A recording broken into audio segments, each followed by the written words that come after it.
So research does show that some aspects of math come to human beings naturally.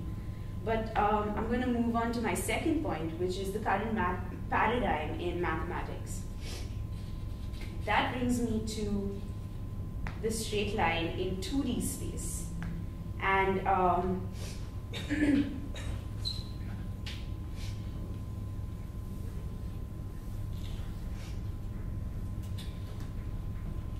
2D or Euclidean space is what we're typically used to learning in high school. And I'm gonna retell an exercise that Margaret Wertheim, a science writer who gave a talk on TED Talks, did with her audience. So she basically asked the audience a question: how many lines can you draw through that central dot that do not touch the original line? And the answer is 1 line.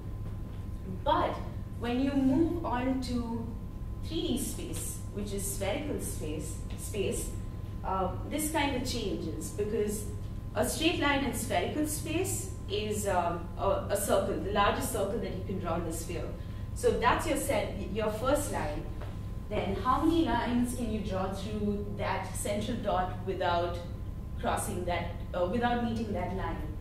And the answer is 0. So when they were faced with this, it perplexed mathematicians, because you've got 2 answers, and that typically means there's a third answer, and that is infinity. So that's hyperbolic space, and that's what it looks like. Because if there's 1 and 0 options, then there are infinite options, and so they all curve around through that central point. And some mathematicians were like, this looks like cheating, that's not even, that's a curved line, and etc., etc.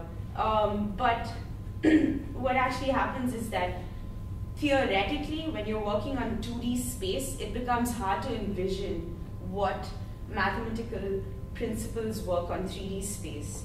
And so for a long time, for hundreds of years actually, they could not see what hyperbolic space would look like.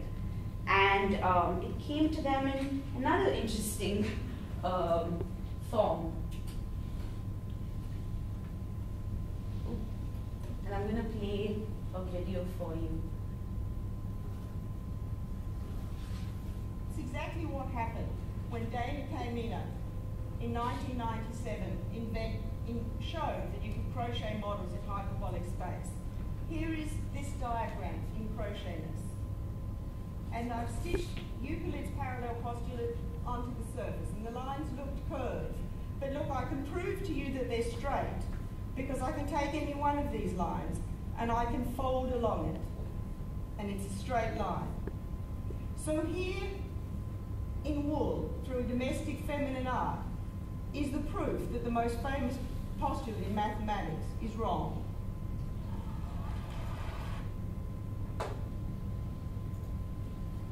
So that's the crochet part of the talk, but what about letters?